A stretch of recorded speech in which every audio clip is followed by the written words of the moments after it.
E agora vamos falar a respeito do Atlético Paranaense. Atlético Paranaense, que já passou pelo Caxias, segue aí agora o próximo jogo do Atlético Paranaense será contra o Tubarão, né? Só que a data ainda não foi definida, mas as informações do Atlético, quem tem é o Eduardo Deste. Um forte abraço Forte abraço para você, para os nossos comentaristas e aquele abraço especial para o telespectador que está conosco curtindo o placar Transamérica. O Atlético Paranaense voltando a campo no campeonato estadual, na sequência deste Atletiba, só na outra semana vai até Cascavel, primeira viagem da equipe rubro-negra dentro do estadual, buscando um resultado positivo contra a equipe da casa. Mas a principal notícia, a principal informação, como eu disse na manchete, é fora das quatro linhas. O experiente gringo Lúcio Gonzalez, 37 anos, El Comandante, está de volta ao CT do Caju. O argentino de 37 anos volta a vestir a camisa rubro-negra.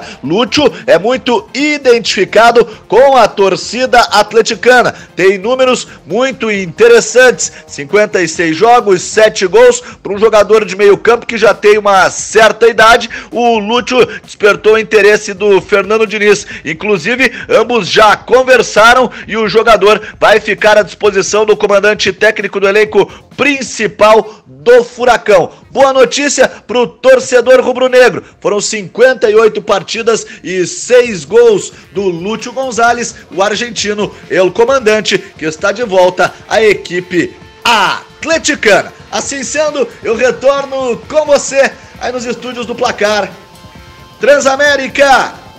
Valeu, Eduardo Deste, trazendo aí todas as informações do Atlético Paranaense. E a mais significativa é o retorno de Lúcio Gonzalez. Hein, Enio? Eu acho que, na minha opinião, é um bom retorno, até porque o Lúcio se adaptou muito bem à cidade de Curitiba, ele nem foi à Argentina. E ele era um cara muito bem quisto no grupo, bem quisto, por toda a comissão técnica do Atlético, os jogadores, tem uma conduta excepcional fora de campo também. E ele mora num condomínio aqui em Curitiba, em Campo Comprido, e ficou morando nesse condomínio com os filhos, até pelo problema que ele tem. Mas nesse aí nós falamos de futebol aqui, né? Então ele resolveu assinar por mais um ano com o Atlético. Eu acho que para o Atlético vai servir a experiência dele. Dentro de campo a gente já conhece ele, né, Nelson? Fisicamente, tecnicamente, vai saber as condições que ele vai voltar de todos esses problemas que ele teve fora de campo, né? Agora, uma questão, Nelson, você que também acompanha bem lá as coisas do Atlético Paranaense, até porque você já trabalhou na Rádio Cap também, cobrindo direto o Atlético Paranaense, que me preocupa. Depois de terminar o Campeonato Paranaense, o Atlético está com dois times, o time principal, mais o Lúcio Gonzalez, que agora vai fazer parte dessa equipe principal, e você tem o time de aspirantes também, que é uma equipe relativamente forte também, não pode-se dizer que é uma equipe fraca. Terminando o Campeonato Paranaense, o elenco do Atlético vai ficar gigantesco, né? Porque são dois times. E aí, como é que vai ter que emprestar um monte de jogador? O que vai fazer? Não, veja, o Atlético realmente andou emprestando alguns jogadores no ano passado, inclusive para o Paraná Clube. Você viu, o João Pedro foi. O João Pedro, Giovani, né? Então, agora, eu acredito o seguinte, que deste elenco do Atlético, esse alternativo, esse aspirante, teve muito jogador que jogou como titular no ano passado.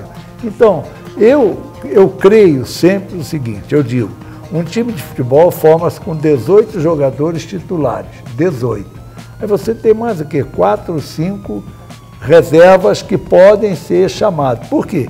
Contusão, né? Suspensão, essas coisas, né? Mas, na realidade, este elenco do Atlético é um elenco que você tem até a condição de emprestar, porque tem muito time querendo alguns jogadores desse time alternativo. Não, e jogadores de qualidade, né? Claro. O próprio Renan Lodge, lateral esquerdo, é um excelente lateral esquerdo. O Léo Pereira, zagueiro. Exato. O próprio João Pedro, o Giovani. Até porque esse ano a CBF está mudando também um pouco o esquema dos campeonatos. O Atlético vai disputar, tem a Copa do Brasil, que tem muitos jogadores ali que podem jogar a Copa do Brasil, mas da categoria inferior, né? E tem o campeonato sub-23 também brasileiro, né? Exatamente. Então também o Atlético vai aproveitar bastante jogadores desses 20 na categoria de 23, porque tem dois campeonatos. Copa do Brasil, que é uma outra forma de campeonato com os atletas um pouco mais novos, se me falha a memória, acho que até 19 anos, e a outra é sub-23. Então vai ter campeonato o ano todo, praticamente. Sim, todo o elenco vai estar em evidência, vai estar em ativa. Não são jogadores que, acabou esse campeonato, pronto, fica, não. Aliás, eu sempre fui favorável, sempre falei isso, Ah, mas aí você é saudosista. Não é problema de saudosista. Você antigamente tinha um campeonato de aspirantes antes do jogo do titular, né, do principal. Então você ia para o estádio mais cedo e você passava a conviver, inclusive, com o elenco do teu time. Quando um treinador jogava, lançava um jogador no time titular, o torcedor já estava familiarizado com ele, já conhecia, já sabia da qualidade dele, que ele podia até resolver. Até criava-se um ciclo de discussão. Pô, por que não põe fulano no lugar do ciclano? Isso para o torcedor é interessante e principalmente para os clubes.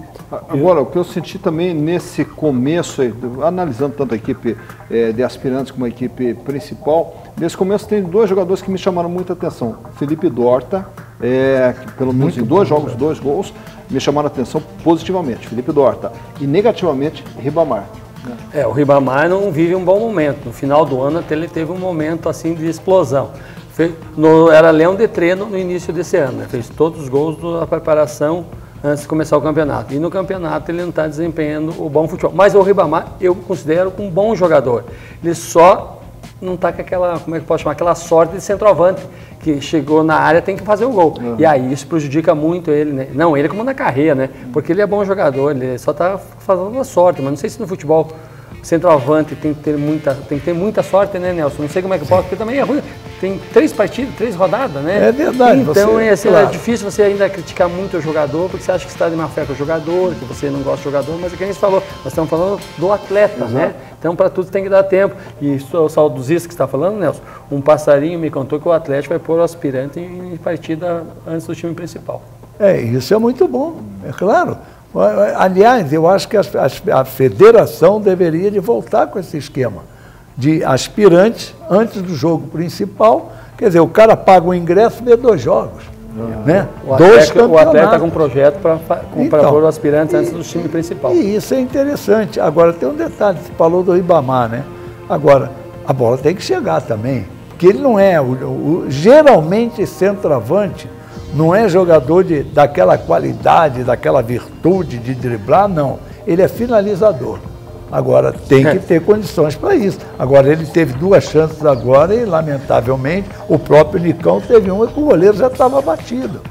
E o zagueiro por isso que eu citei o Felipe Dorta, porque o Dorta, nas oportunidades que ele teve, do jeito que está certo que um gol foi de falta, bem. Outra bola só para ele, saiu-se bem. Então, quer dizer, eu acho que é sorte, é competência. O ano passado, exemplo, foi o próprio Douglas Coutinho, que foi para o time de cima, voltou para o time de baixo e voltava, porque não se encontrava no gol, né? Porque como ele é um atacante vive de gols. E quando você não faz gol, aí vai sobrar para alguém, né? Só sobra para o jogador. Mas, legal.